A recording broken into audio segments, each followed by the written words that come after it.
Selamat pagi jemaat yang kekasih di dalam Kristus Yesus. Kita akan mulai ibadah saat ini. Mari kita mempersiapkan hati untuk berdoa teduh.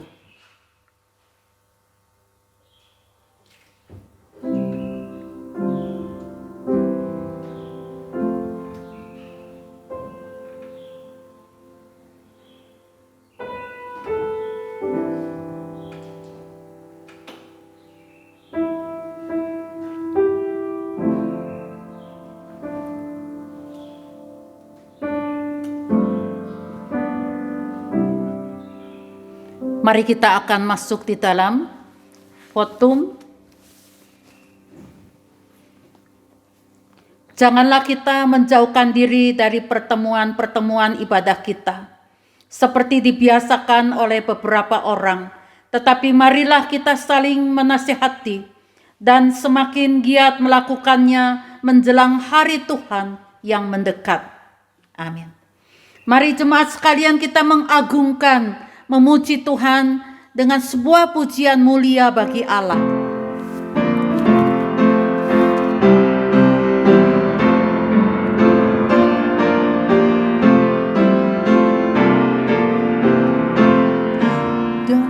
Mulia bagi Allah, pujinya besar, putranya diberikan untuk kaum berdosa.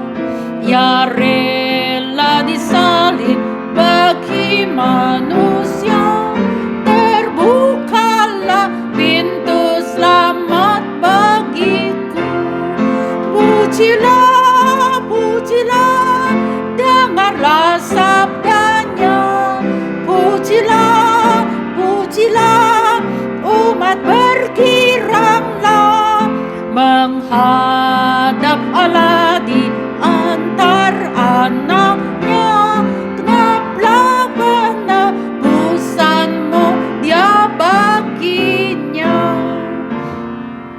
Darah anaknya jadi penebusan, itu janjinya bagi yang percaya. Dan dosaku betapapun besarnya, Ia menghapus dan membasuh semuanya. Pujilah, pujilah, dengarlah sabdanya.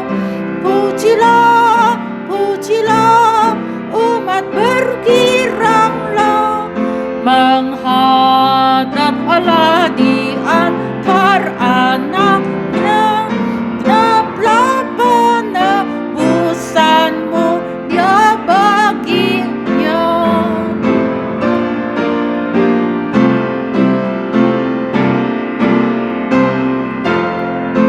Ia mengajarkanku kebenarannya, sungguh senangku di dalam putranya. Amat sukacita tiada bandingnya ketika aku melihat wajahnya. Pujilah, pujilah, dengarlah sabdanya. Pujilah, pujilah, umat bergiranglah menghadap Allah di antar anaknya. Genaplah penebusanmu dia baginya.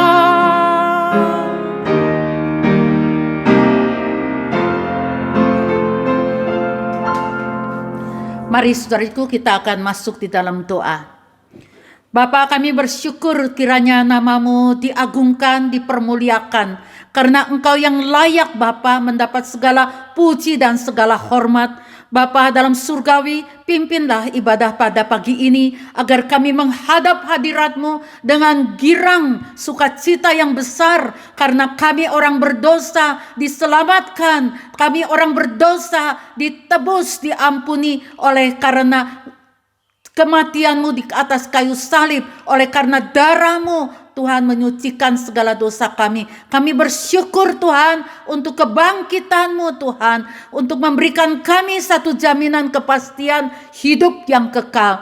Tuhan, kami bersyukur karena saat ini Engkau bertahta di dalam kerajaan surga Tuhan, dan Engkau menyiapkan, Engkau menantikan setiap orang untuk kembali Tuhan akan menghadap Engkau kelak. Terima kasih Tuhan, kami serahkan ibadah ini dari awal hingga akhirnya. Berikan kami hati yang tertuju hanya kepadamu Yesus Kristus Tuhan. Terima kasih Bapa, di dalam Yesus Kristus kami berdoa. Amin.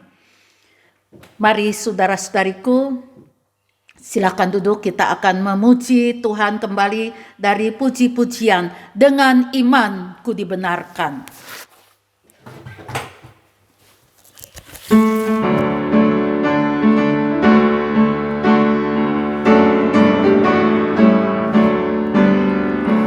Karena imanku dibenarkan, betapa sukacita, dengan darahnya disucikan, betapa sukacita, haleluya, diselamatkan, dosa telah dihapuskan, dulu hilang sekarang pulang, berjubah kebenaran,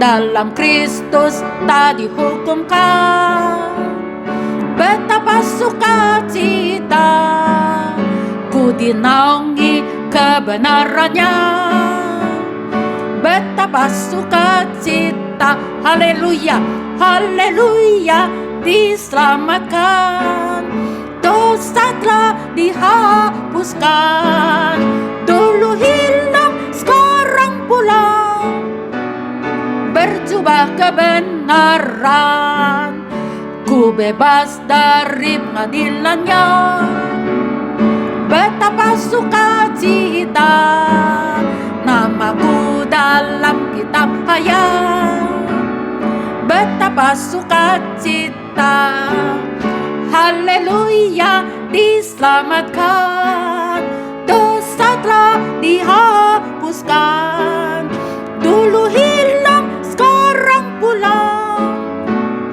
berjubah kebenaran.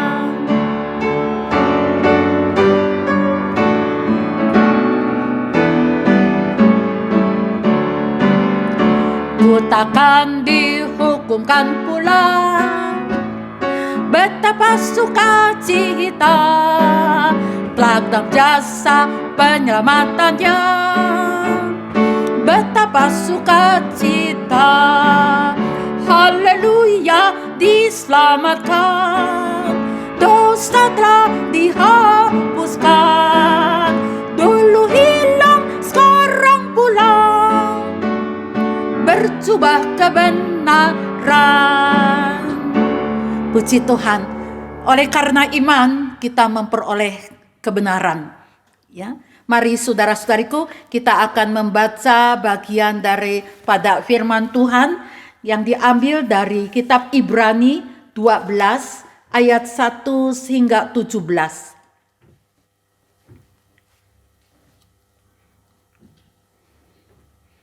Ibrani 12 ayat pertama saya akan membacakan demikian. Mari saudara-saudariku kita bertanggapan. Nasihat supaya bertekun dalam iman. Karena kita mempunyai banyak saksi bagaikan awan yang mengelilingi kita. Marilah kita menanggalkan semua beban dan dosa yang begitu merintangi kita, dan berlomba dengan tekun dalam perlombaan yang diwajibkan bagi kita. Marilah kita melakukannya dengan mata yang tertuju pada Yesus yang memimpin kita dalam iman dan yang membawa iman kita itu kepada kesempurnaan, yang dengan mengabaikan kehinaan tekun memikul salib ganti sukacita yang disediakan bagi Dia yang sekarang duduk di sebelah kanan tahta Allah. Ingatlah selalu akan Dia yang tekun menanggung bantahan yang sehebat itu terhadap dirinya dari pihak orang-orang berdosa, supaya jangan kamu menjadi lemah dan putus asa. Dalam pergumulan kamu melawan dosa, kamu belum sampai mencucurkan darah. Dan sudah lupakah kamu akan nasihat yang berbicara kepada kamu seperti kepada anak-anak? Hai anakku, janganlah anggap enteng didikan Tuhan, dan janganlah putus asa apabila engkau diperingatkannya. Karena Tuhan menghajar orang yang dikasihinya, dan Ia menyesal orang yang diakuinya sebagai anak. Jika kamu harus menanggung ganjaran, Allah memperlakukan kamu seperti anak. Di manakah terdapat anak yang tidak dihajar oleh ayahnya? Tetapi jikalau kamu bebas dari ganjaran yang harus diterima setiap orang, maka kamu bukanlah anak, tetapi anak-anak gampang.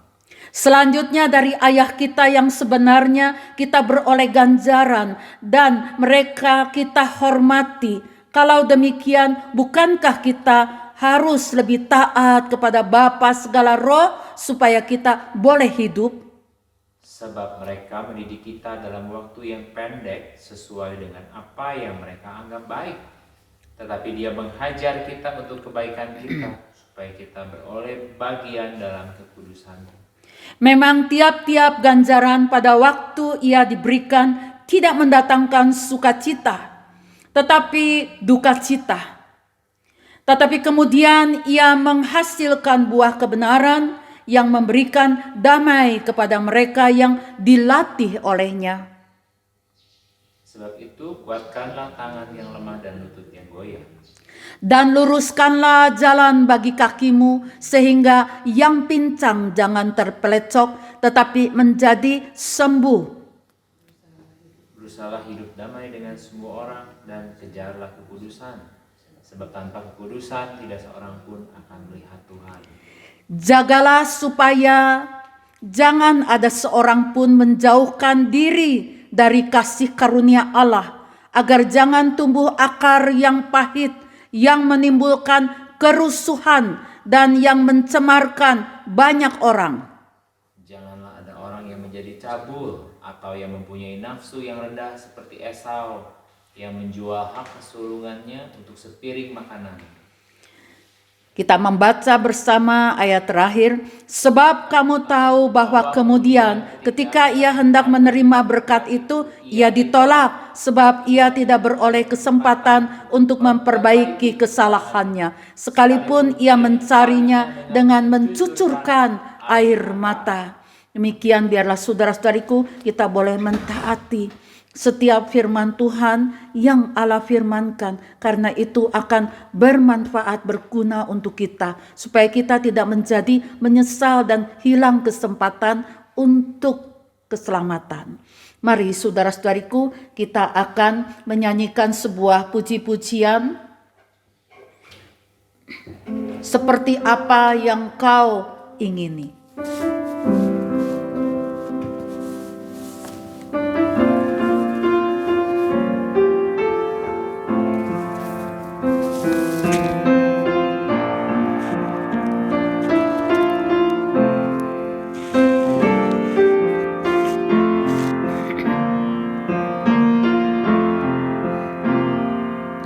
Bukan dengan barang fana kau membayar dosaku, dengan darah yang mahal, tiada noda dan celah. Bukan dengan emas perak kau menebus diriku, oleh segenap kasih dan pengorbananmu ku telah mati dan tinggalkan cara hidupku yang lama. Semuanya sia-sia dan tak berarti lagi. Hidup ini ku letakkan pada mezbah-Mu ya Tuhan. Jadilah padaku seperti yang Kau ingini.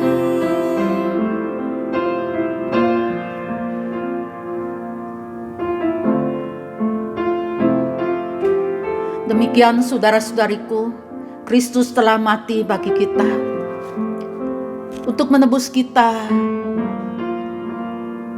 dari belenggu si iblis. Dia menebus kita dengan darah yang mahal, darah yang tidak berdosa, untuk berkorban bagi kita manusia yang berdosa ini.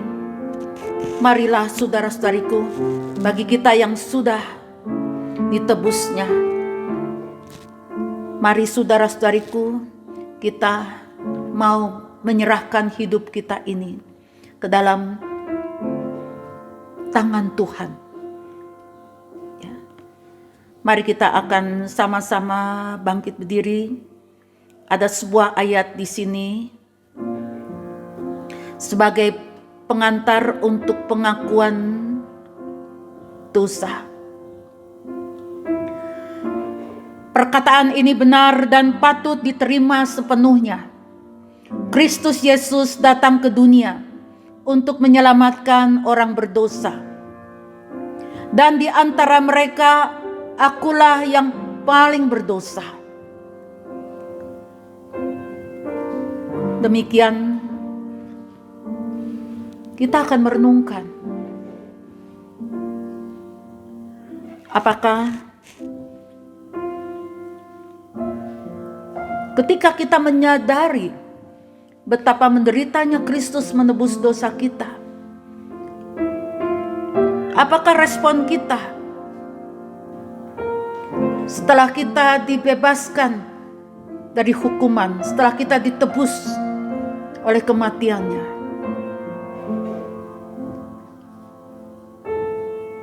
Apa yang menjadi respon supaya kita hidup menjauhi apa yang tidak berkenan di hadapan Tuhan? Mari saudara-saudariku, kita bangkit berdiri. Kita akan masuk di dalam doa pengakuan dosa. Ya Tuhan, ya Bapa yang Maha Pengasih, kami sungguh bersyukur Tuhan, karena dikala kami belum mengenal kebenaran, Engkau sudah menyediakan diri-Mu untuk menjadi jalan pendamaian antara manusia berdosa dengan Bapa. Biarlah Tuhan, pada saat ini kami tahu, tapi seringkali kami hilang kekuatan untuk mengalahkan segala pencobaan hidup ini. Tuhan Yesus, kami datang. Biarlah Bapa Engkau menerangi dengan kuat kuasa firman-Mu dan kuasa daripada Roh Kudus-Mu, agar kami boleh melihat diri kami. Tuhan Yesus, ampunilah segala dosa-dosa kami, baik itu yang masih di dalam pikiran. Bila ada kebencian, bila ada kedengkian, bila ada amarah, Tuhan sucikanlah, ampuni. Biarlah pada saat ini Bapa, sesungguhnya kami tahu apa yang tidak berkenan pada hadirat-Mu. Namun Tuhan, daging ini seringkali menjadi lemah. Namun pada saat ini Bapa, kami mengundang kiranya kuasa daripada Roh-Mu memenuhi pikiran dan hati kami, supaya kami boleh mempunyai kekuatan untuk mengalahkan segala keinginan, hawa nafsu, kedagingan yang menyeret kami akhirnya ke dalam dosa. Tuhan, kiranya Roh-Mu memutuskan semuanya ini supaya kami boleh menjadi milik-Mu dan selamanya menjadi milik-Mu, Tuhan. Biar sekali kami disadarkan akan dosa dan bagaimana kami harus berdiri kelak, Tuhan, untuk menentang apa yang jahat yang di luar Engkau. Terima kasih Bapa untuk darah pengampunan. Terima kasih untuk kekudusan yang Tuhan gantikan bagi kehidupan kami yang penuh celah ketika kami percaya dan kami mau bertobat. Di dalam Tuhan Yesus Kristus kami berdoa syukur. Amin.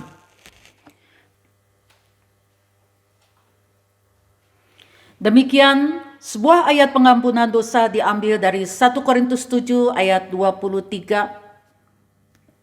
Kamu telah dibeli dan harganya telah lunas dibayar. Karena itu janganlah kamu menjadi hamba manusia. Juga sebuah ayat petunjuk hidup baru dari Efesus 3 ayat 18. Aku berdoa supaya kamu bersama-sama dengan segala orang kudus dapat memahami betapa lebarnya dan panjangnya dan tingginya dan dalamnya kasih Kristus. Pembacaan bersama akan diambil pada pagi ini dalam 10 hukum yang Allah berikan kepada umatnya. 10 hukum. 1. Jangan ada padamu Allah lain di hadapanku. 2. Jangan membuat bagimu patung yang menyerupai apapun yang ada di langit di atas, atau yang ada di bumi di bawah, atau yang ada di dalam air di bawah bumi. Jangan sujud menyembah kepadanya atau beribadat kepadanya. 3. Jangan menyebut nama Tuhan Allahmu dengan sembarangan, sebab Tuhan akan memandang bersalah orang yang menyebut namanya dengan sembarangan. 4. Ingatlah dan kuduskanlah hari Sabat. 5. Hormatilah ayahmu dan ibumu, supaya lanjut umurmu di tanah yang diberikan Tuhan Allahmu kepadamu. 6. Jangan membunuh. 7. Jangan berzina. 8. Jangan mencuri. 9. Jangan mengucapkan saksi dusta tentang sesamamu. 10. Jangan mengingini rumah sesamamu. Jangan mengingini istrinya atau hambanya laki-laki atau hambanya perempuan atau lembunya atau keledainya atau apapun yang dipunyai sesamamu. Demikianlah. Saudara-saudariku, kita akan masuk di dalam sebuah puji-pujian sebelum masuk di dalam firman Tuhan. Ya, saya mengajak kita menyanyikan pujian Satu Hal Yang Kurindukan Tuhan.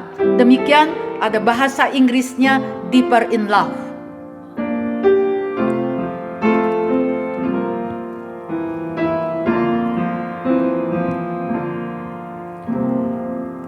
Satu hal yang kurindukan, ya Tuhan, selalu berada di dekatmu. Dengan segenap hati, dengan segenap jiwa, ku menanti di hadiratmu. Lebih dalam lagi ku rindu Kau Tuhan, lebih dari semua yang ada. Lebih dalam lagi ku rindu Kau Yesus, ku mengasihimu.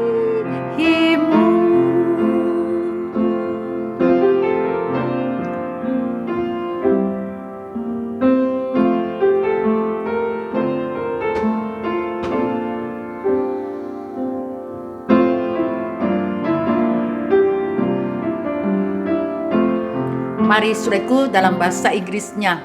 One thing have I desired in my life, Lord, to thirst and hunger after you alone.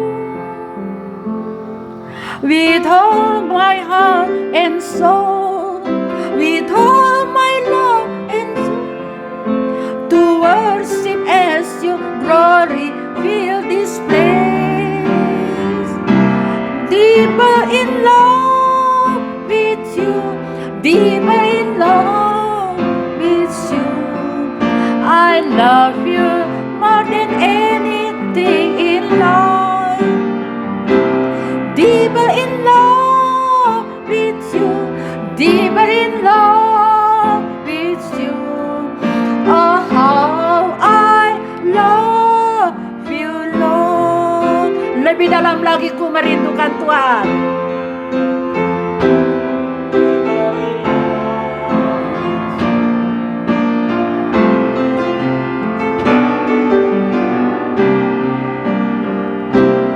Deeper in love with you, deeper in love with you. Oh, I love you, Lord. Love you, Lord. Oh, I love you, Lord. Oh, how I love you, Lord. Biarlah hati kita merindukan Tuhan. Ya, saat ini lebih daripada semuanya, kita merindukan datang di hadirat-Nya untuk penuh kerinduan. Dengan segenap hati, segenap jiwa, kita menantikan di hadirat Tuhan untuk firman-Nya. Saya akan serahkan waktu ini kepada Evangelis Simpson untuk membawakan firman Tuhan.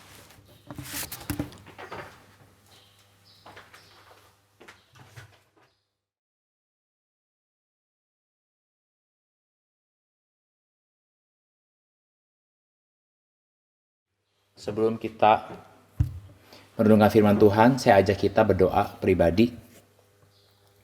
Mari sama-sama kita berdoa pribadi, karena firman ini seperti benih, ya. Kita mau minta supaya jangan sampai benih ini hilang, dimakan, ya.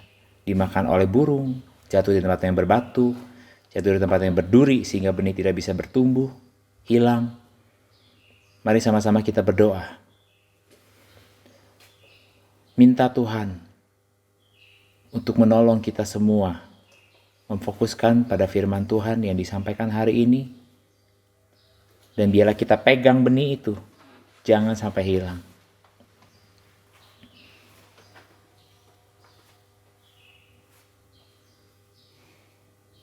Berdoa pribadi.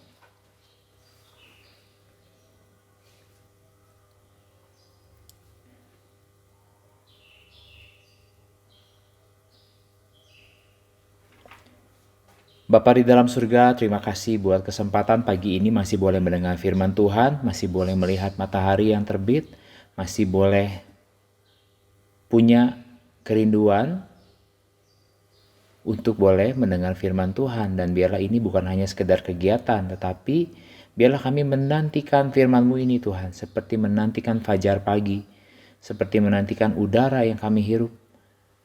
Terima kasih Tuhan buat firman ini, dan Tuhan yang berkati penyampaian ini. Jauhkan dari yang jahat, jauhkan dari fokus-fokus yang teralihkan karena ketidaksiapan kami Tuhan. Kiranya saat ini Tuhan kami minta hadirat-Mu untuk hadir di antara kami,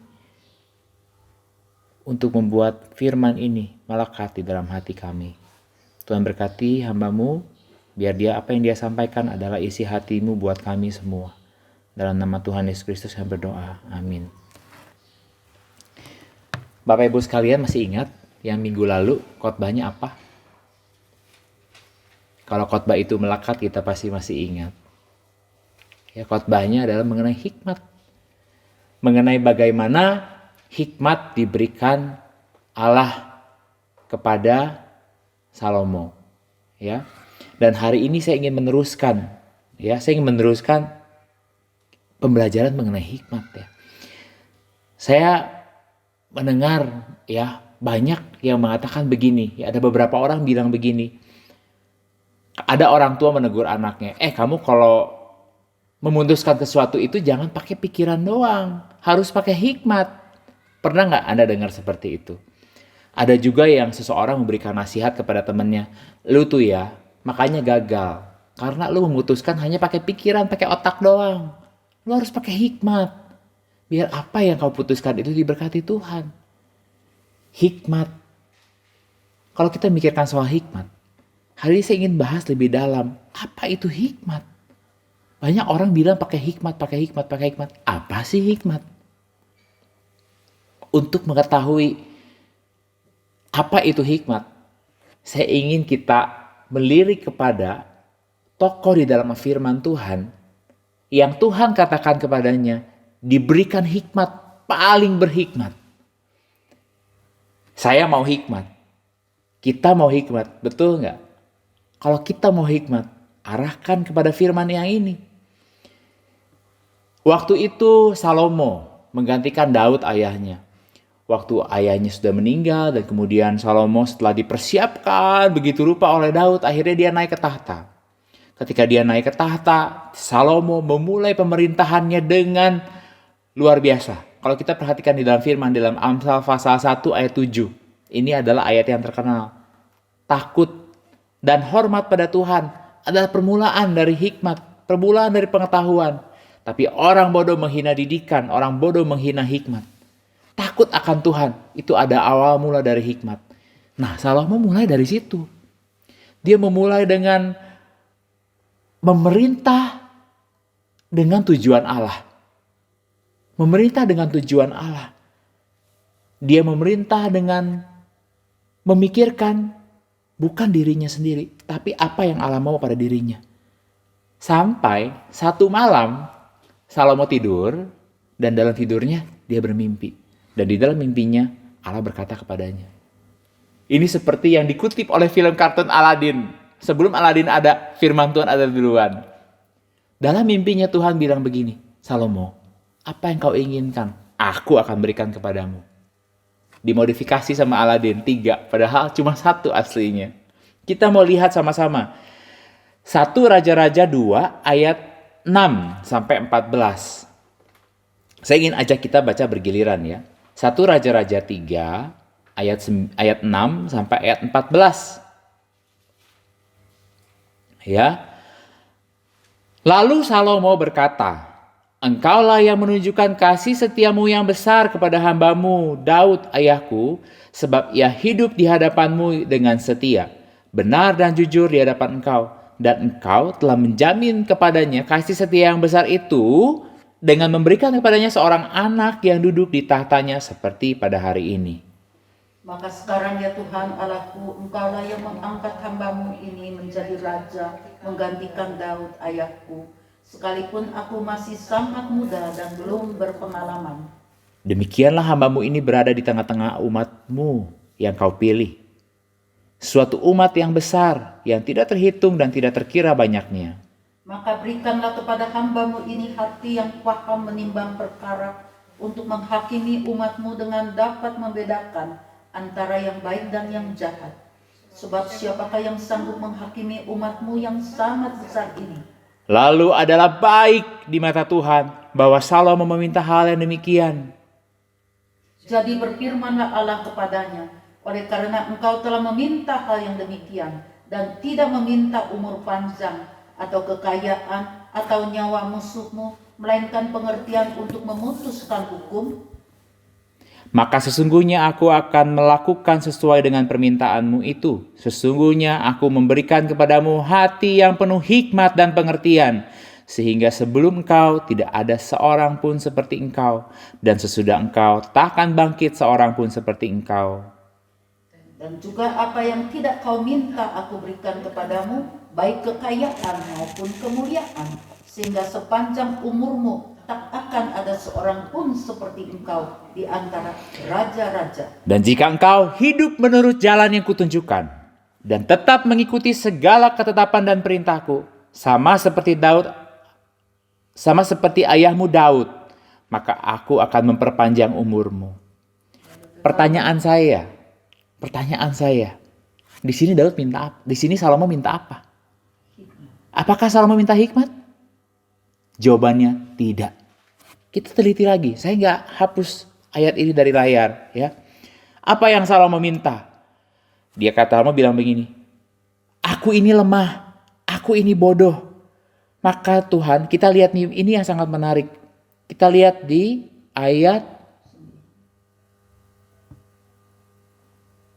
8. Ya, kita lihat ayat 8. Demikianlah hambamu ini berada di tengah-tengah umatmu yang kau pilih.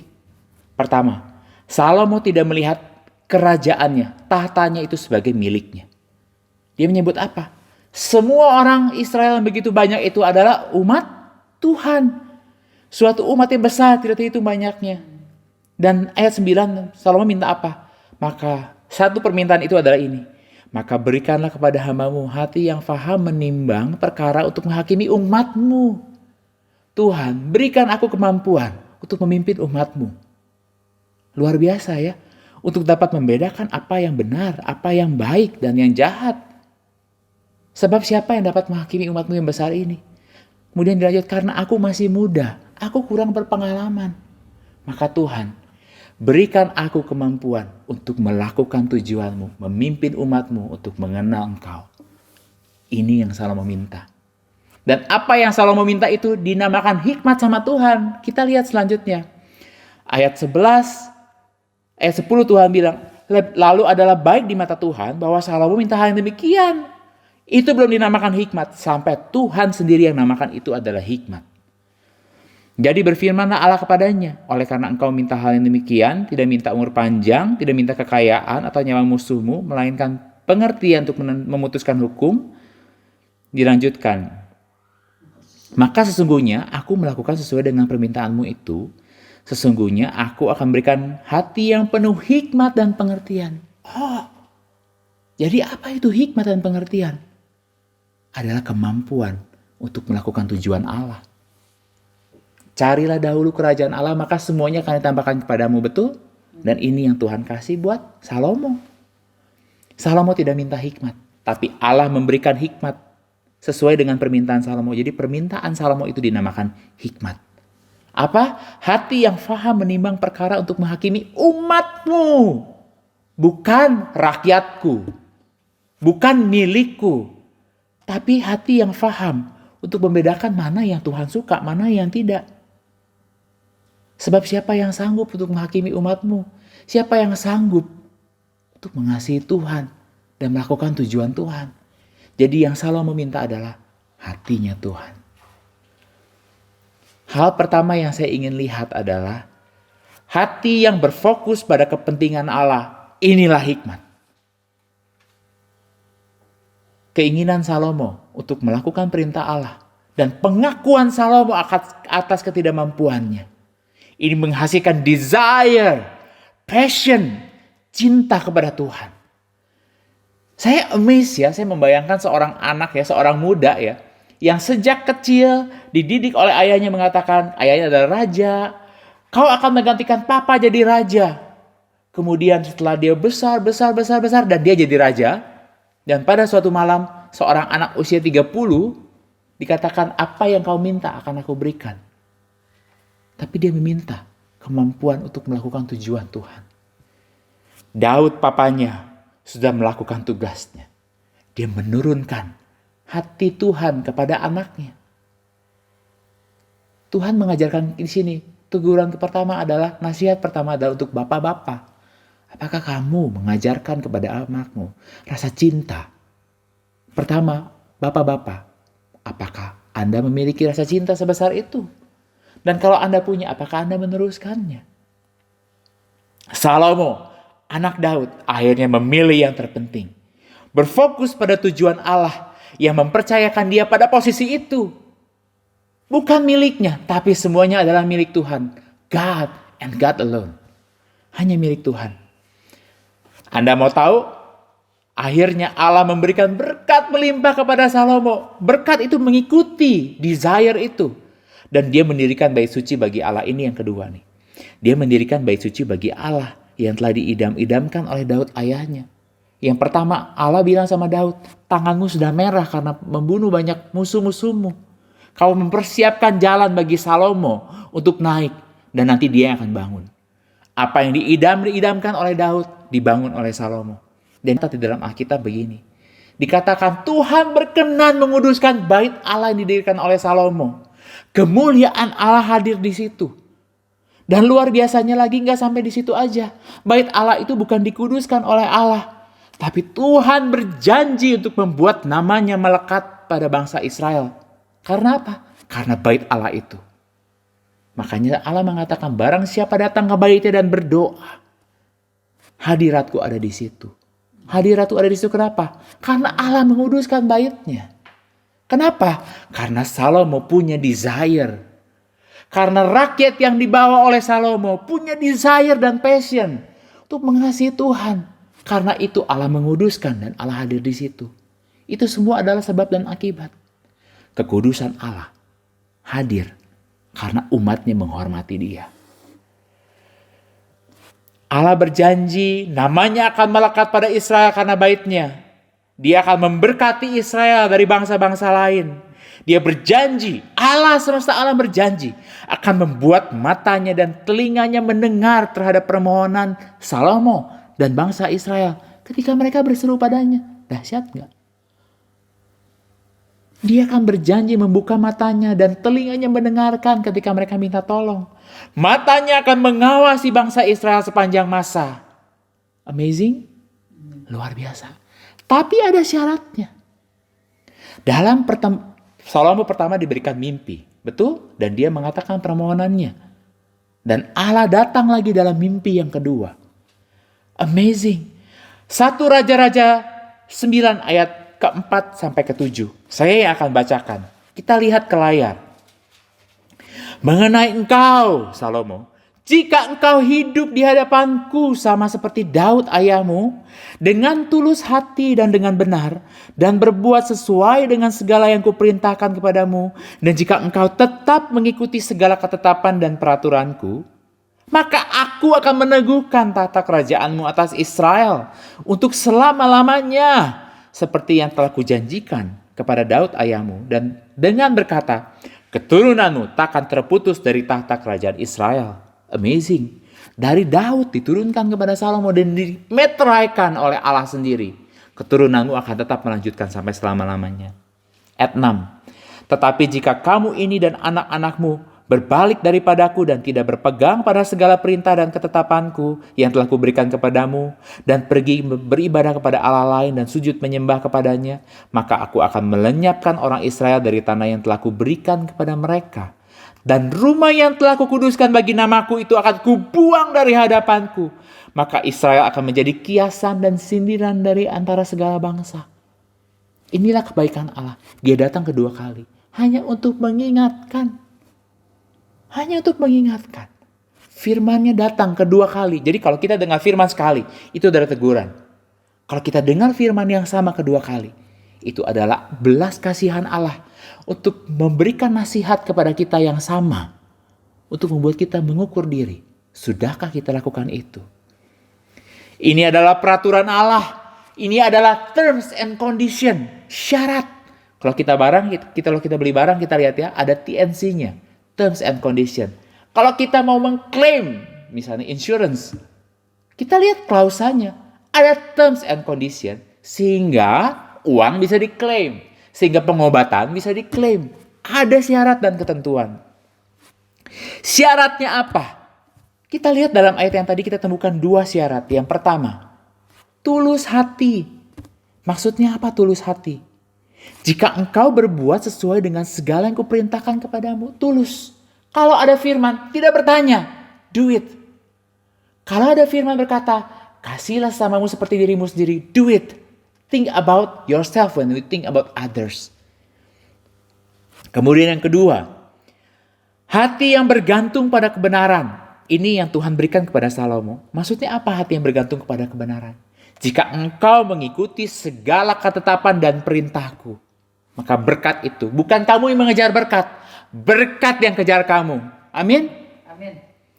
Apa ketetapannya? Jadi pada zaman itu ada dikatakan oleh Taurat Musa, ada namanya Shema. Dengarlah hai Israel, Pernah dengar ayat ini? Ayat ini ada di Ulangan 6 ayat ke-4 sampai ke-8. Inilah ketetapan Tuhan. Telah dikutip sebelumnya dikatakan, dengarlah hai orang Israel, Tuhan itu Allah kita, Tuhan itu Esa. Kasihilah Tuhan Allahmu dengan segenap hatimu dan dengan segenap jiwamu dan dengan segenap kekuatanmu. 3 kali segenap. Apa yang kuperintahkan kepadamu pada hari ini haruslah engkau perhatikan. Haruslah engkau mengajarkannya berulang-ulang kepada anakmu, membicarakannya apabila engkau duduk di rumahmu, apabila engkau sedang dalam perjalanan, engkau bicarakan juga, apabila engkau sedang berbaring, engkau bicarakan juga, apabila engkau sedang bangun, engkau bicarakan juga. Bahkan kepada ayah, haruslah engkau mengikatkannya sebagai tanda pada tanganmu. Apa yang kau lakukan dengan tanganmu adalah pengenalan akan Tuhan. Dan itu haruslah menjadi lambang pada dahi yang ada dalam pikiranmu. Apa yang menjadi dasar pemikiran itu, itulah yang diperintahkan oleh Tuhan. Kalau itu kau lakukan, reward itu akan menyusul. Rewardnya apa? Keturunannya akan terus memegang jabatan, diberkati terus. Dan tidak akan terputus dari raja-raja Israel. Itu yang diberikan oleh kepada Salomo. Allah berjanji akan terus menyertai Israel melalui keturunan-keturunan Salomo. Bila syarat itu dilanggar, kita lihat, bila kamu ini dan anak-anakmu berbalik daripadaku dengan apa? Dengan tidak berpegang pada segala perintah dan ketetapanku yang telah kuberikan kepadamu, dan pergi beribadah kepada Allah lain dan sujud menyembah kepadanya. Akibatnya apa? Allah sendiri yang akan melenyapkan orang Israel dari tanah yang telah Dia berikan kepada mereka. Apa yang Dia berkati, itu akan diambil lagi. Dan rumah yang telah kukuduskan bagi namaku itu akan kubuang dari hadapanku. Bait Allahnya masih ada. Tapi Allah yang membuang mereka. Allah yang membuang, maksudnya apa? Allah mencabut kekudusan dan kemuliaannya dari baitnya. Bait Allahnya masih ada, tapi kemuliaan Allah sudah meninggalkan. Ketiga, akan dihina. Dihinanya karena apa? Karena bangsa lain akan menyaksikan mereka diberkati luar biasa. Supranatural. Gak mungkin berkat seperti ini terjadi kalau bukan Tuhan. Mereka diberkati luar biasa, namun akhirnya menderita luar biasa. Dan bangsa-bangsa lain akan menghina dan mencibir dengan berkata, lihat, inilah bangsa yang dihukum Allahnya. Saya ingin melanjutkan kita melihat apa yang Allah berikan kepada Salomo. Perjanjian itu dimeteraikan. Perjanjian diberikan. Allah mengerjakan bagiannya dengan memberkati Salomo. Allah mengerjakan bagiannya. Dan Salomo mengerjakan bagiannya dengan terus berfokus. Dan mengusahakan agar pekerjaan Salomo sebagai raja. Sama seperti pekerjaan kita hari ini. Apa yang dipercayakan Tuhan kepada kita. Agar pekerjaannya menjadi wujud atau bukti pengenalannya akan Tuhan. Salomo terus mengerjakan. Takut akan Tuhan. Kitab 2 Tawari yang sekarang dibahas dalam doa pagi menceritakan kepada saya, kepada yang datang di doa pagi, betapa kayanya Salomo. Dikatakan, ini luar biasa, dikatakan zaman Salomo di Yerusalem emas dan perak itu seperti batu-batu di jalanan. Dahsyat gak? Pada zaman Salomo emas dan perak itu tidak berharga. Di sini dikatakan ya, di dalam firman Tuhan diberitakan bahwa setiap raja dan orang-orang besar yang ada di muka bumi, semuanya berupaya untuk datang dan berkunjung kepada Salomo. Untuk apa? Untuk mendengar hikmatnya. Dan Alkitab menjelaskan bahwa ada seorang yang terkenal, mungkin Anda pernah dengar. Namanya Ratu Syeba. Ratu Syeba adalah ratu yang cantik, ratu yang pintar, ratu yang pandai berdagang. Dan dia datang kepada Salomo dengan tujuan untuk menguji Salomo dengan teka-teki. Dengan pertanyaan yang sulit-sulit. Dan Salomo menjawab semua pertanyaannya. Dan Ratu Syeba itu terkagum, speechless. Dan dia melihat kerajaan Salomo. Melihat cara pegawainya berjalan. Melihat cara pegawainya berpakaian, bertata krama. Dia kagum dan dia bilang apa? Dia memuliakan Allah, dia berkata, diberkatilah Allah Israel. Diberkatilah Allah yang memberkati Israel dengan raja seperti kamu. Diberkatilah Raja Allah Israel yang memberkati hikmat luar biasa kepada negaranya. Lihat, sampai orang-orang yang tidak mengenal Allah mengenali berkat ini terlalu luar biasa. Dan dia bilang apa? Terpujilah Allahmu. Terpujilah Yahweh. Tapi hikmat ini pengajaran kedua. Hikmat harus disertai dengan waspada. Banyak orang bilang begini, kalau lu mau tahu soal hikmat, lu baca Amsal. Kalau lu mau tahu soal hikmat, lu cari Salomo. Kitab Amsal ditulis oleh Salomo pada masa pemerintahannya sebagai raja. Ketika Salomo mulai memerintah, dia tulis kitab Amsal. Saya ingin ajak kita baca Amsal 2. Amsal 2, ya. Saya ingin kita lihat ke layar, ya. Di sini saya kutip dari kitab FAYH. Ya, Amsal 2 ayat 3. Saya harap ini lebih mudah dimengerti. Amsal 2 ayat 3 sampai 13. Ya, jika engkau ingin mempunyai hikmat dan pengertian yang lebih baik, dan engkau mencarinya seperti mencari uang yang hilang atau mencari harta karun, maka engkau akan memperoleh pengertian tentang takut akan Tuhan dan akan mendapatkan pengenalan akan Allah. Segera engkau akan menyadari pentingnya menghormati Tuhan dan mempercayakan diri kepadanya. Karena Tuhanlah yang memberikan hikmat. Dari mulutnya datang pengetahuan dan kepandaian. Ia menyediakan pertolongan bagi orang yang jujur, menjadi perisai bagi orang yang tidak bercela lakunya, sambil menjaga jalan keadilan dan memelihara jalan orang-orang yang setia.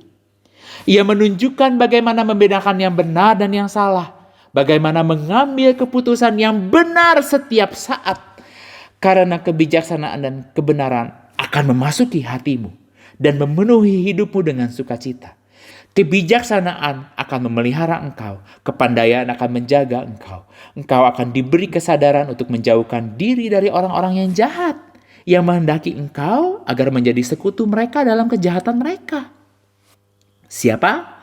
Yaitu orang-orang yang berpaling dari jalan Tuhan, lalu mengikuti jalan kegelapan dan kejahatan. Salomo diberikan hikmat dan dia mengajarkannya kepada anak-anak muda pada saat itu. Ya, Salomo mengajarkan kepada orang-orang yang menginginkan hikmat pada hari ini. Salomo mengajarkan kepada orang bahwa kalian harus mencari hikmat seperti mencari uang yang hilang. Maksudnya apa? Mati-matian. Kesel kalau uangnya hilang itu gak didapatkan lagi. Pusing, stres. Betul gak? Kalau kepada uang, kita seringkali mencari uang pusing, stres. Saya pernah punya sebuah pengalaman. Saya pernah mendapatkan sebuah cek. Ya, kalau cek pasti jumlah uangnya nggak kecil. Berharga, saya pegang. Saya masuk ke dalam lift ketika saya mau pulang. Dan ketika saya masuk ke dalam lift, saya pegang kencang-kencang. Ketika saya keluar lift, baru pintu liftnya ngebuka, ada angin berhembus. Dan ceknya itu terbang, berputar, dan masuk ke lubang lift. Saya shock dengan tangan yang masih megang, masih gayanya megang cek, tapi ceknya udah masuk ke lubang pintu di lift. Saya stres. Gimana akhirnya? Lift dibongkar gara-gara sebuah cek. Ya. Seperti mencari sebuah yang hilang. Stresnya itu seperti itu loh.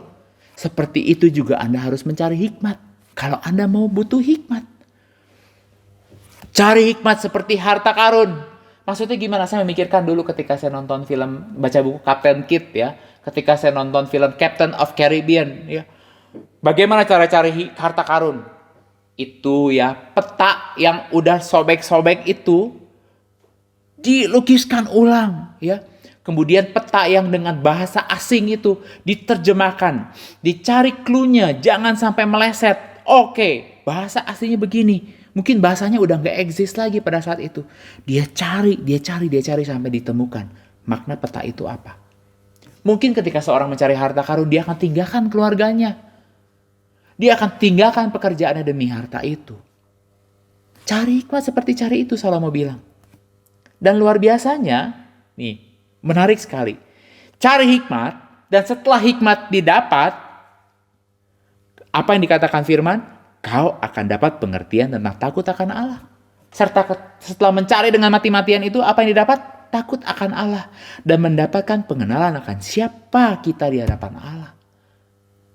Apa itu takut akan Allah? Takut akan Allah itu nyadar siapa kita. Dan efek apa yang terjadi setelah mendapatkan hikmat? Efeknya adalah engkau akan menyadari pentingnya menghormati Tuhan. Meletakkan takut akan Allah di atas. Dan meletakkan kepentingan kita di bawah. Kemudian kita mempercayakan diri kepadanya. Bergantung kepadanya. Kata bergantung kepadanya ini menarik sekali. Bergantung itu seperti apa? Seperti dahan pohon nempel sama pohonnya.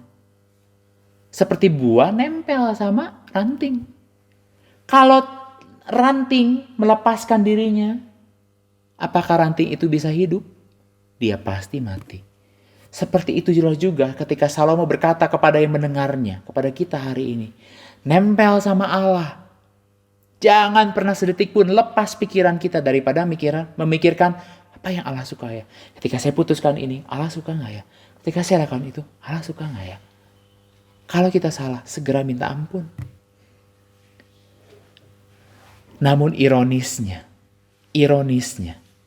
Salomo yang memulai dengan baik, ketika dia mulai kendor, tidak lagi berjaga-jaga, dia tidak menjaga hatinya, dia jatuh. Sama seperti Daud menasihati dia jatuh kepada apa yang membuat Daud jatuh. Ya. Dosanya mulai menggerogoti Salomo. Sedikit demi sedikit dibengkokkan. Dikatakan dalam firman, dia mencintai banyak wanita. Dia mencintai banyak wanita. Dia menikahi siapapun yang dia mau. Padahal itu adalah larangan Tuhan. Tuhan sudah berkata dalam kitab Taurat yang saya yakin Salomo pun pasti tahu. Allah gak mau kalau umat pilihannya menikah, bersatu. Maksudnya bersatu, menggabungkan diri dengan orang-orang yang tidak mengenal Tuhan. Karena Allah udah tahu kalau sampai bermain-main dengan perintah itu, pasti hatinya, pertama matanya diambil, lama-lama hatinya diambil. Ya.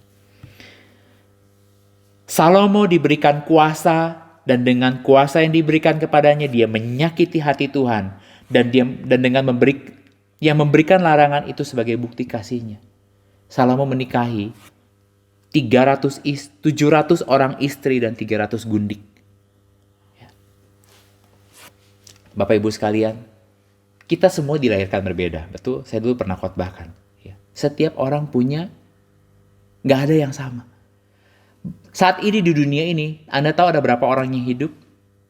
Ada 7,75 miliar orang yang hidup di muka bumi ini. Dan tidak ada satu orang pun yang sidik jarinya sama. Setiap kita berbeda. Setiap kita punya kelebihan yang berbeda. Dan setiap kita punya kelemahan yang berbeda. Kenali itu. Salomo dalam hikmatnya, sayang sekali, dia tidak mengenali itu. Dia menikah dengan bebasnya. Dia mengambil gundik, dia mengambil istri. Dan tidak sampai di situ dikatakan bahwa Salomo ikut membakar ukupan. Dia mempersembahkan korban dan sujud menyembah kepada dewa-dewanya. Dan gak sampai di situ. Bahkan dia mendirikan kuil-kuil. Dia mendirikan lemari-lemari. Dia memberikan tempat-tempat penyimpanan bagi berhala-berhala yang adalah kekejian di hadapan Tuhan. Saya teringat sebuah kata-kata, sebuah ayat ya. Setiap manusia punya kelemahan yang berbeda. Tapi kelemahan itu harus dikenali. Sama seperti Ayub. Ayub 31 ayat 1. Dia bilang begini, dan ini menjadi dasar buat saya sampai sekarang. Ayub 31 ayat 1 bilang begini. Aku telah menetapkan syarat bagi mataku. Masakan aku memperhatikan anak darah? Aku telah menetapkan syarat buat mataku. Salomo menetapkan syarat buat negaranya. Tapi Salomo tidak menetapkan syarat buat matanya. Tetapkan syarat. Perjanjian antara Allah dan Salomo rusak hancur. Ketika dia dengan hatinya, dengan keinginan hatinya menikahi banyak wanita.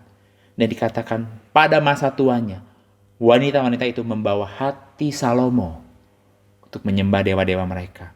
Ketika Salomo mulai bermain-main dengan keinginan hatinya, dia mulai kendor dan menyukai apa yang tuannya tidak suka, tapi dia menikmatinya sedikit demi sedikit, dia dibengkokkan. Saya ingin mengajak kita menyelidiki ya. Ketika Salomo kendor, ketika Salomo tidak lagi memperhatikan tujuan utama Allah menempatkan dia sebagai raja, Ini yang terjadi.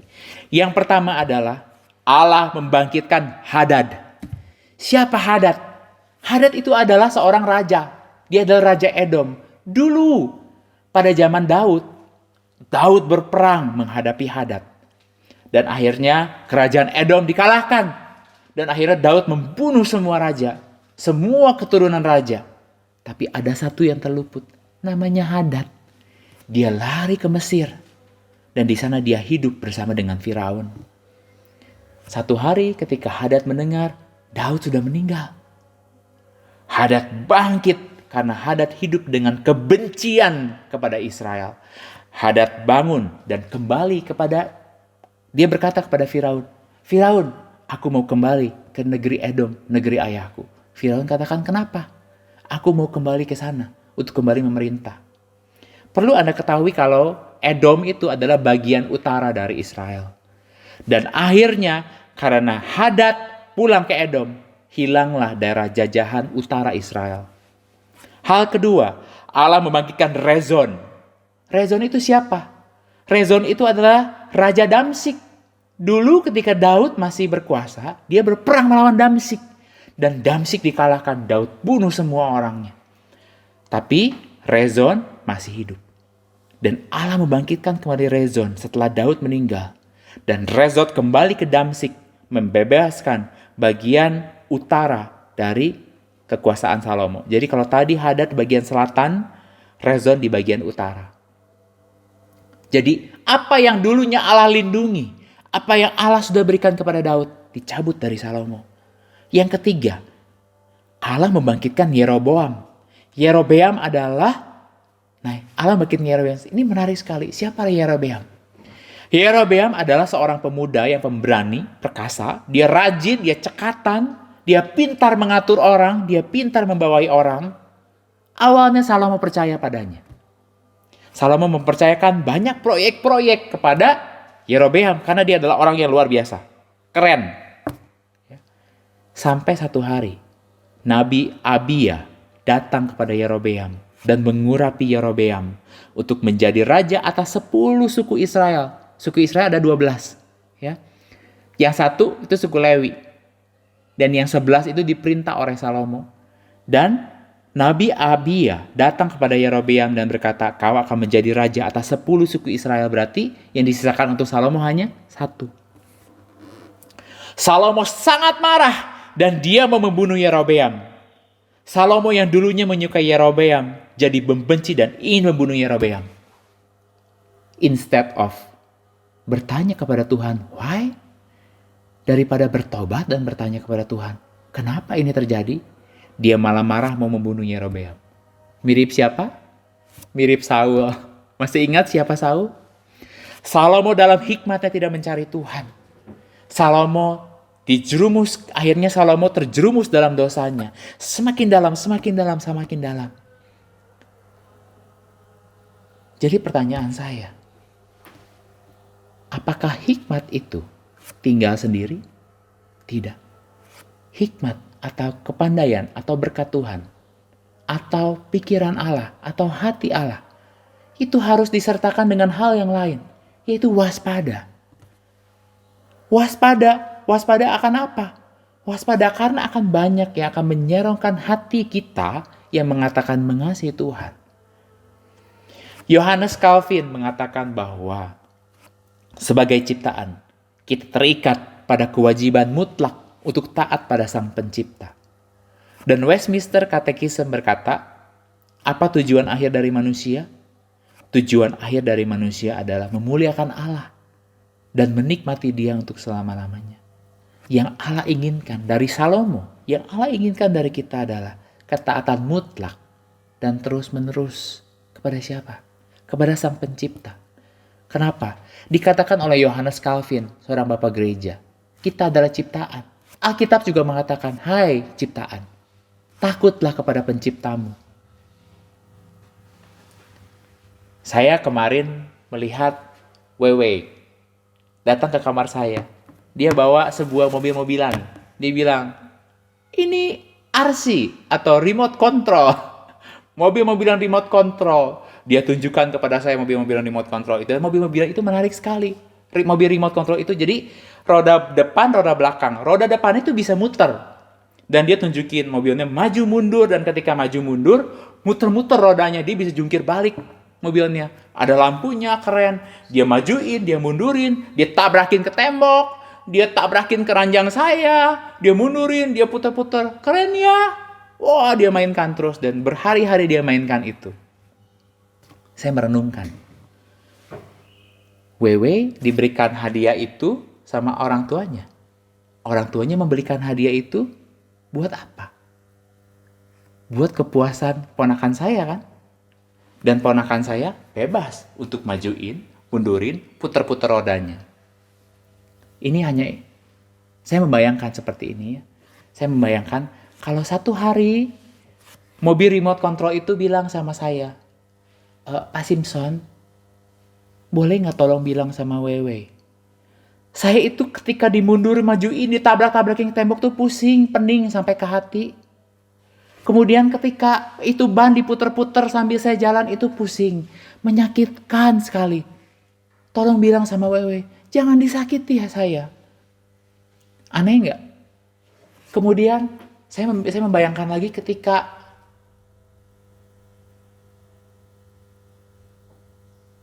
saya datang ke toko mobil-mobilan, saya mau beli mobil-mobilan itu, dan kemudian mobil-mobilan yang lain bilang, jangan ambil dia. Kemudian mobil-mobilan yang saya mau beli itu ketika saya bawa ke kasir, dia menangis. Tolong jangan pilih saya. Mungkin nggak bilang begitu? Mobil-mobilan itu diberikan untuk menyenangkan dia. Sama seperti kita diciptakan Allah itu untuk kepuasan dia. Pertanyaannya, apakah Allah memperlakukan manusia seperti kita memperlakukan barang? Allah tidak memperlakukan kita seperti Allah memperlakukan barang. Allah memberikan peringatan, Allah memberikan janji. Dan tugas kita, tujuan kita hanya untuk menyenangkan dia. Melakukan apa yang dia suka, mendekat kepada dia, melekat kepada dia. Pelajaran dari Salomo menjelaskan kepada kita, seorang raja yang dipilih dari awal dengan luar biasa, mengakhiri hidupnya seperti itu. Tapi Allah tidak tinggal diam. Di akhir hidupnya, Salomo menuliskan kitab Pengkhotbah. Dalam kitab Pengkhotbah, saya ingin ajak kita, di akhir hidupnya Salomo menuliskan ini. Pengkhotbah pasal ke-12, ayat ke-1, ke-8, ke-12, ke-13, dan ke-14. Saya akan bacakan. Sebelum Salomo meninggal, ya, dia menulis kitab ini. Dia bilang begini, ingatlah akan penciptamu pada masa mudamu, sebelum tiba hari-hari yang malang dan mendekat tahun-tahun yang kau katakan, tidak ada kesenangan bagiku di dalamnya. Kesia-siaan atas kesia-siaan, kata Pengkhotbah. Segala sesuatu adalah sia-sia. Lagi pula anakku, waspadalah. Ayat 12 berkata, lagi pula anakku waspadalah. Membuat banyak buku, tak akan ada akhirnya. Dan banyak belajar melelahkan badan. Salomo bilang begini, akhir kata dari segala yang didengar ialah, takutlah akan Allah dan berpeganglah pada perintah-perintahnya. Karena ini adalah kewajiban setiap orang. Karena Allah akan membawa setiap perbuatan ke pengadilan yang berlaku atas segala sesuatu yang tersembunyi. Entah itu baik atau itu jahat. Saya ingin mengakhiri firman ini dengan sebuah kesaksian dari teman saya. Beberapa hari yang lalu, saya dengar bahwa papanya teman saya meninggal. Sekitar tanggal 8 Juni, kemudian saya ada telepon sama dia. Ya. Papanya ini adalah pebisnis yang cukup sukses. Papanya ini adalah orang Kristen. Dia sibuk bisnis, sibuk juga jadi orang Kristen. Dia sibuk dengan keluarganya, dengan urusan-urusan pribadinya. Tapi dikatakan oleh ayahnya, di akhir hidupnya, dia mengenali tujuan hidupnya. Jadi gini, jadi 2 bulan sebelum papanya meninggal ini, kondisi tubuhnya makin lemah. Ya dikatakan sama anaknya, fungsi jantung tinggal 20%. Fungsi ginjal tinggal 20%. Dan dalam kelemahan itu, mamanya pukulin papanya. Sampai anaknya bilang begini, sampai ketika papanya lagi berbaring, matanya disemprotkan sama alkohol katanya. Mamanya mengharapkan supaya papanya cepat mati. Tapi menariknya dia bilang begini. Jadi mamanya pukulin papanya sampai akhirnya pembantunya lapor sama teman saya. Dia bilang, papanya seperti ini tuh sebaiknya segera dipindahkan. Ya. Dan akhir teman saya bilang, setelah pembantunya bilang begitu, dia pindahkan papanya ke rumah dia. Akhirnya papanya pindah ke rumah dia dengan kondisi mata udah gak bisa lihat, dengan kondisi udah gak bisa jalan. Kemudian ini yang menarik, kawan saya bilang begini, ini adalah suatu yang luar biasa. Ketika papanya tertidur, dia terus berbaring, papanya terus bilang gini sama teman saya, kamu ampuni mama kan? Kamu maafin mama kan? Dia terus bilang, kamu ampunin mama kan? Kamu maafkan mama kan? Kemudian dia terus bilang sama teman saya, setiap perkataannya adalah firman Tuhan. Kamu harus berjaga-jaga. Jangan sampai iblis mencobai kamu. Dia terus bilang begitu. Kamu harus berjaga-jaga. Jangan sampai jatuh ke dalam pencobaan. Kemudian dia ngobrol sama cucunya. Dia bilang sama cucunya bilang begini, ampuni teman kamu. Ampuni teman kamu. Cari Tuhan. Jangan jatuh ke dalam pencobaan. Cari Tuhan ya. Jangan jatuh dalam pencobaan. Di akhir hidupnya, teman saya bilang perkataannya penuh dengan firman. Di akhir hidupnya, dia bilang firman Tuhan kemana-mana. Kemudian kawan saya mengirim foto ini. Mengirimkan foto yang saya tunjukin sekarang di layar. Jadi, kawan saya itu punya 3 saudara ya. Kawan saya punya adik wanita dan dia punya adik yang paling kecil juga wanita. Dan dia bilang, adiknya yang paling kecil sharing. Ketika dia melihat papanya seperti itu di akhir hidupnya, dia disadarkan oleh papanya sendiri adalah ketika mereka sedang pungutin tulang-tulang terakhir papanya setelah papanya dikremasi. Dia bilang, harus sampai sekarang ya saya baru menyadari. Harus sampai papa meninggal saya baru sadar hidup itu adalah untuk Tuhan. Saya baru disadarkan selama ini saya tidak mencari Tuhan. Salomo berkata, semuanya adalah sia-sia. Dunia ini bisa membelokkan dia sedikit demi sedikit daripada dekat dengan Tuhan, daripada mencari Tuhan. Saya tanya, berdoa, merenungkan firman, dengan melakukan kehidupan kita sehari-hari, kesibukan kita, mana lebih menarik buat kita? Di akhir hidup Salomo, dia lari dan dia tidak menyadari dosanya. Untung Tuhan sadarkan dia. Papa teman saya juga sama, dia lari sepanjang hidupnya. Kita bagaimana? Saya bagaimana? Sekarang PSBB udah mau berakhir. Betul? Dan good news-nya gereja kita juga akan segera dibuka kembali. Tapi kalau kita pikirkan, sekarang di jalan udah dicabut, marka dicabut. Banyak orang di jalan udah mulai berkumpul. Angka corona yang baru sekarang 1 hari 1.000 lebih kasus baru dan setiap hari semakin meningkat. Dengan adanya pandemi corona ini harus menyadarkan kita bahwa segalanya adalah sia-sia. Cari Tuhan, cari Tuhan. Dekat dengan Tuhan, melekat dengan Tuhan. Jangan melekat dengan masalahmu. Jangan melekat dengan masalahku. Cari Tuhan. Maka semuanya akan ditambahkan kepadamu. Jangan mengulang apa yang Salomo lakukan. Mari sama-sama kita berdoa. Bapa di dalam surga, kami bersyukur buat firman-Mu tentang hikmat yang sudah dibukakan dalam Alkitab. Dan biarlah Tuhan belajar dari kehidupan Salomo. Biarlah kami hidup waspada. Kami yang mengatakan bahwa kami sudah memulai dengan baik, kami akan terus waspada. Bahwa kami yang sudah memulai berkata bahwa kami mengasihi Engkau. Biarlah Tuhan, kami diberikan kekuatan untuk membuktikan kasih kami itu kepada Engkau dengan setia, menurut, menempel, bergantung kepada Tuhan. Bapa dalam surga, biar firman pada hari ini memberikan perubahan pikiran, perubahan respon kami akan firman Tuhan. Berdoa untuk gereja ini, berdoa untuk pandemik yang sedang terjadi. Kami yakin semuanya ada di dalam pengetahuan Tuhan, yaitu untuk membuat kami sadar bahwa kami tidak bisa lepas daripada Engkau, bahwa kami harus selalu hidup bergantung dan dekat pada Engkau, bahwa hidup kami adalah untuk melakukan tujuan Engkau. Terima kasih Tuhan buat firman pada hari ini. Biar Tuhan yang meteraikan, Roh Kudus yang bekerja di dalam hati setiap orang yang mendengarkan. Dalam nama Tuhan Yesus Kristus kami berdoa. Amin.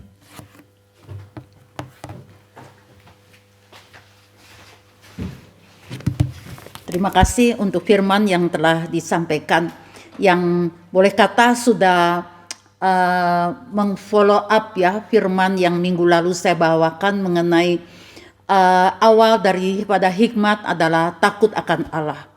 Sehingga saudara-saudariku, bahwa hikmat itu tidak terjadi sendirinya, tapi awal daripada semua berawal peroleh hikmat adalah takut akan Allah. Ya, maka orang yang takut akan Tuhan, Tuhan berikan hikmat untuk membedakan hal yang baik dan buruk. Ya, namun demikian saudaraku, kita membutuhkan, saya yakin setiap orang juga merindukan kita memiliki hikmat. Ya, maka hiduplah dengan takut akan Tuhan, yaitu penuh hormat dan penuh mengutamakan Kristus Tuhan di dalam hidup kita. Ya, sungguh sangat beruntung kita boleh belajar tentang hikmat, tentang berguru supaya kita semakin pandai, semakin penuh pengertian, ya, melewati takut akan Tuhan. Bagaimana kita bisa tahu apa yang perlu kita takuti, ya, kalau kita tidak belajar daripada firman itu sendiri.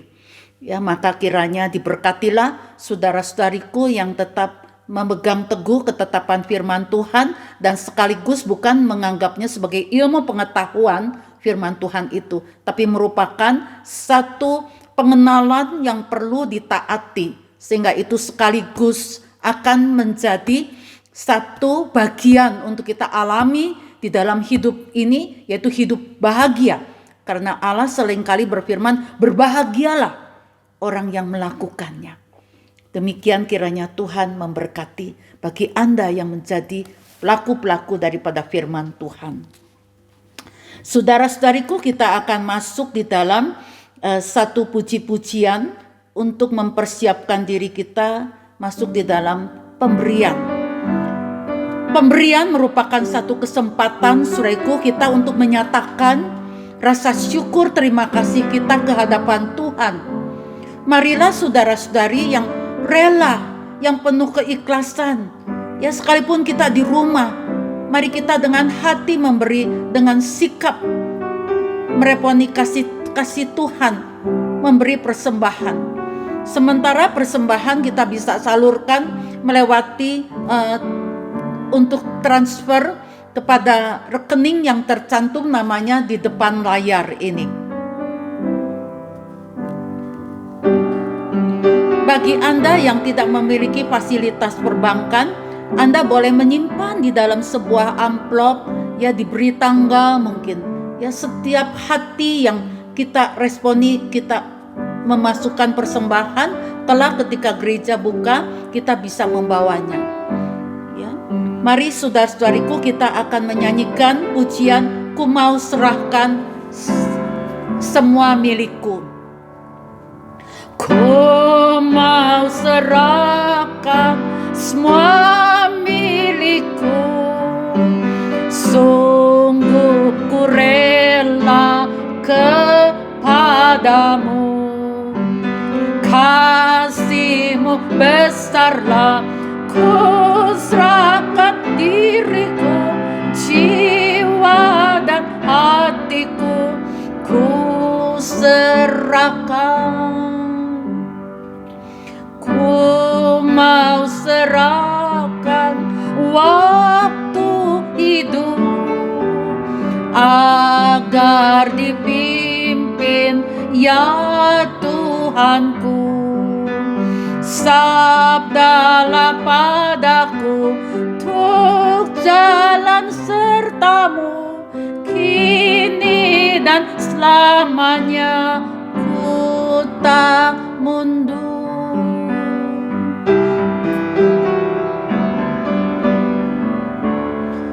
Mari kita nyatakan pemberian kita sesuai dengan pujian bait 3. Ku mau serahkan semua hartaku, semuanya ini, oh terimalah. Kau telah menebusku, ku mau memujimu, ku serahkan milikku semuanya. Kita akan berdoa syukur untuk persembahan ini. Kiranya boleh terkumpul dan dipakainya untuk kemuliaan, kebutuhan di dalam bait suci Tuhan. Mari kita akan berdoa.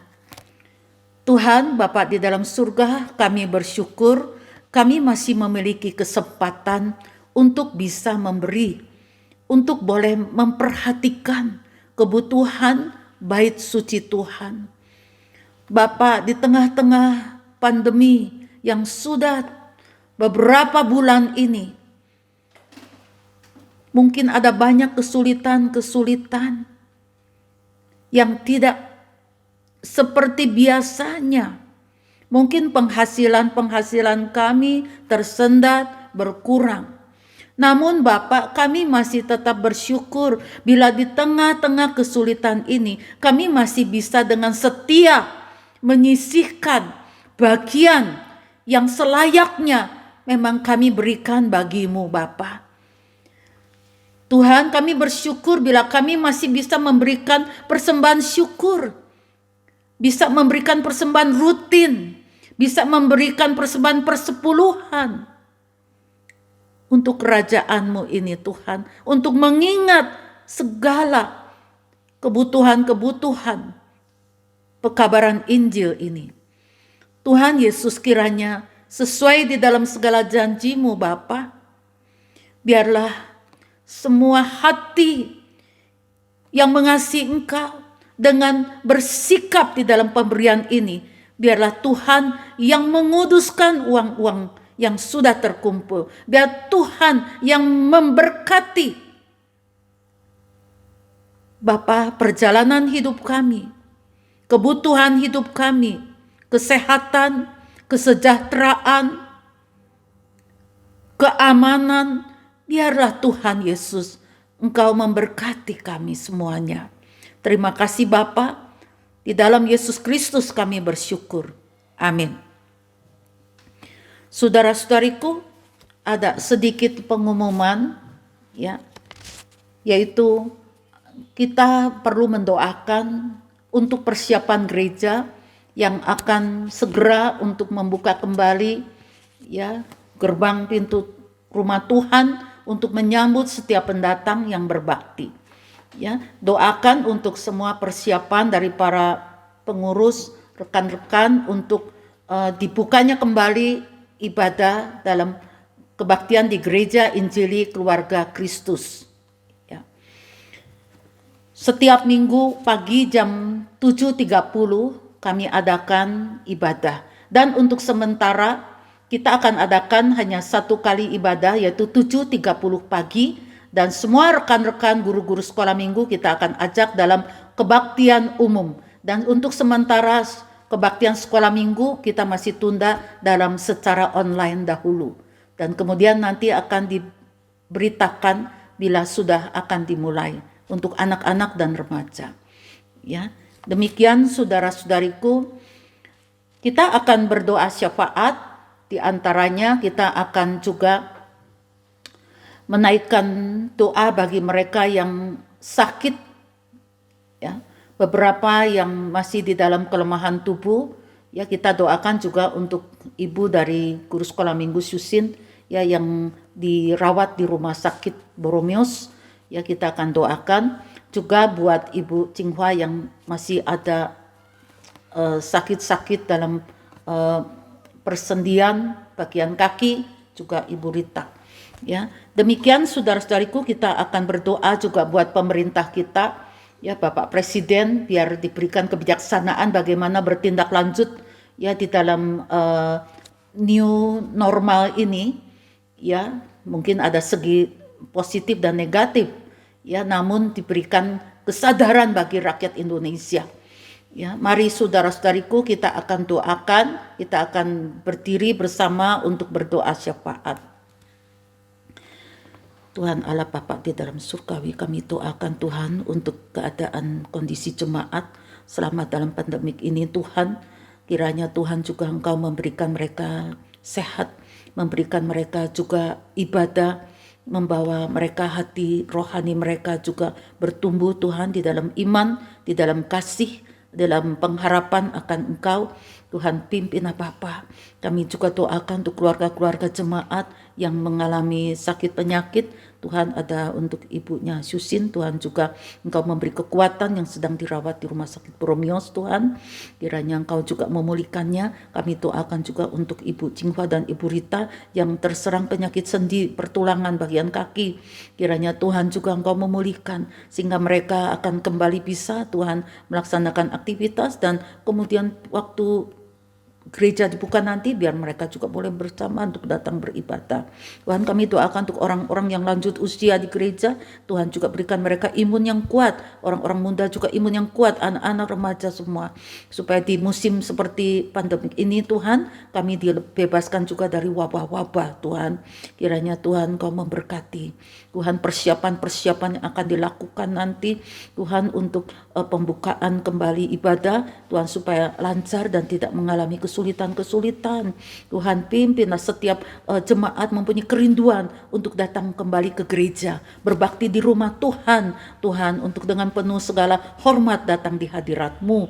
Tuhan, bukakan, tambahkan jiwa-jiwa di luar yang mereka Tuhan pada masa-masa wabah ini mereka merasakan bahwa hidup manusia begitu terbatas, biar mereka mau cari Tuhan, biar mereka mau cari sumber keselamatan hidup kekal. Tuhan Yesus, kami serahkan semuanya Tuhan, biarlah Tuhan berberkati juga untuk pemerintah, Bapak Presiden, juga untuk yang menangani semua dalam pemerintahan, berikan mereka kebijaksanaan, pengertian juga untuk bagaimana bertindak lanjut Tuhan untuk permasalahan di negara ini, terutama khususnya juga dalam keamanan, dalam politik, dalam ekonomi Tuhan, dalam wabah corona ini. Kami serahkan semuanya Tuhan, hanya di dalam Yesus Kristus, biarlah hikmat, biarlah segala berkat dan juga penyertaan Tuhan menyertai kami. Dalam Yesus Kristus kami berdoa. Amin. Saya juga tidak lupa mengucap syukur untuk boleh berlangsungnya rekaman untuk ibadah online ini kepada saudara-saudari yang pelayanan ya minggu lepas minggunya. Saya tahu mereka bekerja keras ya untuk bisa berhasil menghasilkan video online ini. Kiranya Tuhan memberkati Anda semua ya. Demikian juga saudara-saudariku, kita akan menaikkan puji-pujian doksologi, setelah itu doa berkat.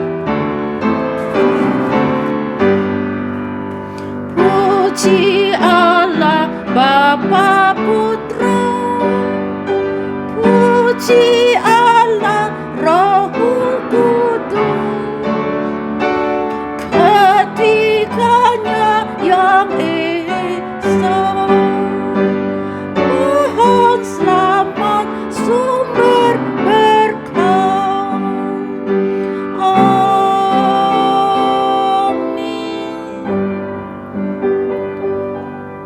Marilah kita merendahkan diri di hadapan Tuhan.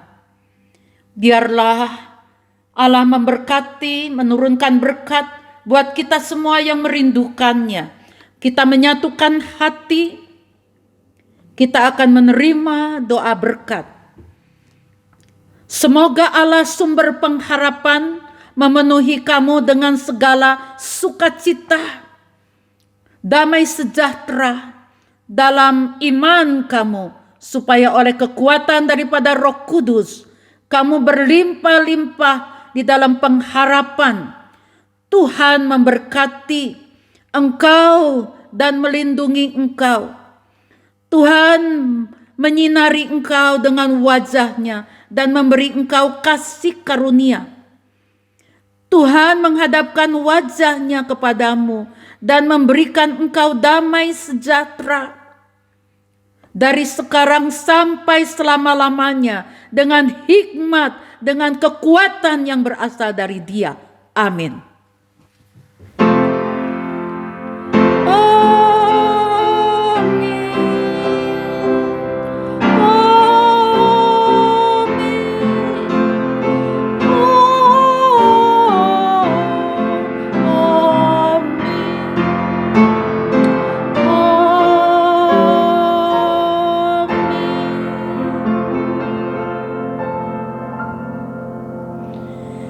Terima kasih, Tuhan memberkati. Sampai jumpa pada kesempatan minggu yang akan datang.